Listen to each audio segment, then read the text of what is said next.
Welcome to our deep dive, tailored specifically for your UPSC preparation. Today we're unpacking a fascinating report from the Hindu. It's packed with details relevant for Maine's current affairs and possibly, even some pointers for prelims. Absolutely. We're talking about the Archaeological Survey of India, the ASI, and their recent announcement. They've discovered four really significant rock art sites in Mizoram, centuries old. Right, and this wasn't an overnight thing. The survey itself was back in February. That's right, February, and the announcement came about 2 months later. Okay, and the districts covered were Kambai, Kazal, Sechul, and Serchhip. So our mission here is to plot the key details, understand what they mean, especially for your prep. Exactly. Let's get into the discoveries. First up, Mate Village in Sechul district. Here, the main thing is a large human figure on a rock cliff. Okay. And it's surrounded by smaller figures, humans, animals, things like gongs, and significantly, a row of mithun heads. Mithun. That's the Bos frontalis, the local bovine. Precisely, a semi-domesticated type. There are also some unidentified symbols. It's quite a scene. Yeah, sounds like it could depict a ritual or some kind of social event, a real glimpse into their world. It really is.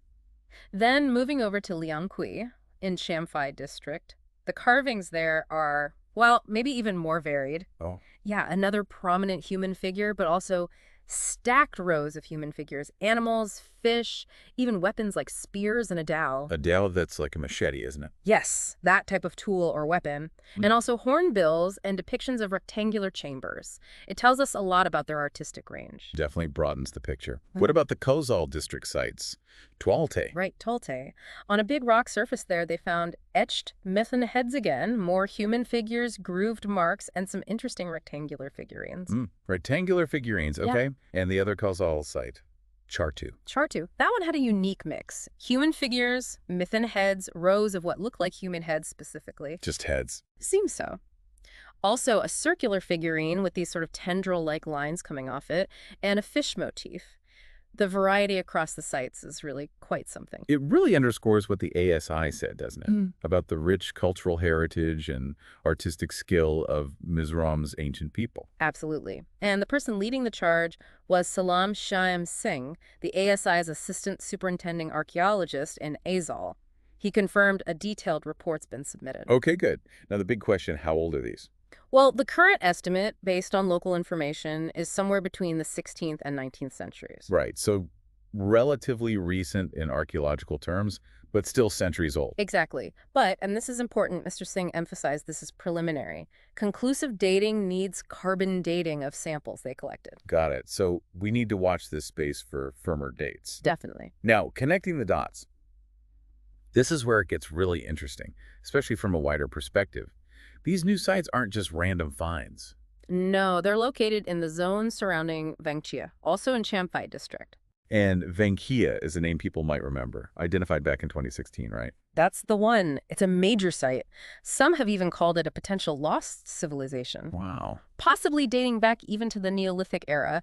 It's described as a living history museum covering about 45 square kilometers. It's quite extensive. And about 260 kilometers from Aizal, I recall. Yes. And Vangchhia itself has yielded some amazing finds already. Like the pictographs and those menhirs, the big standing stones. Exactly. Menhirs, a necropolis or burial area, a water pavilion structure, and, quite intriguingly, lots of holes drilled into the sandstone. Ah, yes, the drilled holes. There were theories about those, weren't there? Especially about water. That's right. The thinking is they were part of a sophisticated water harvesting system, using natural rock fissures, but enhanced by these strategically placed drilled holes to trap rainwater. Maybe meaning they didn't need huge tanks. Clever. Resource management. Very much so. And the theories on the purpose of the holes vary, It's like denying water to enemies. Or maybe luring animals. Could be. Or even ritualistic purposes. We don't know for sure, but it points to real ingenuity.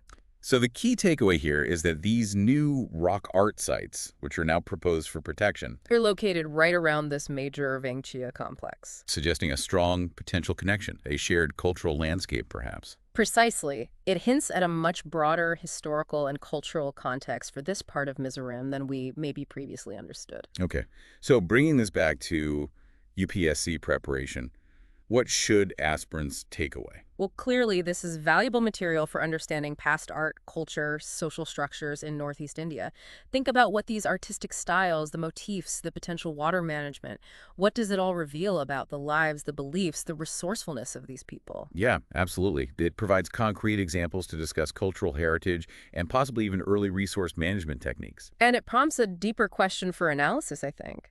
How do findings like these potentially challenge or, maybe reinforce our existing narratives about historical development in the region? That's a great point for critical thinking, a really provocative thought to leave our listeners with. Definitely something to mull over. Okay, well, if this deep dive into the Hindu's report on the Mizoram discoveries has been useful for your UPSC journey, do give us a like and subscribe. And please drop any questions or thoughts in the comments below. We appreciate you tuning in.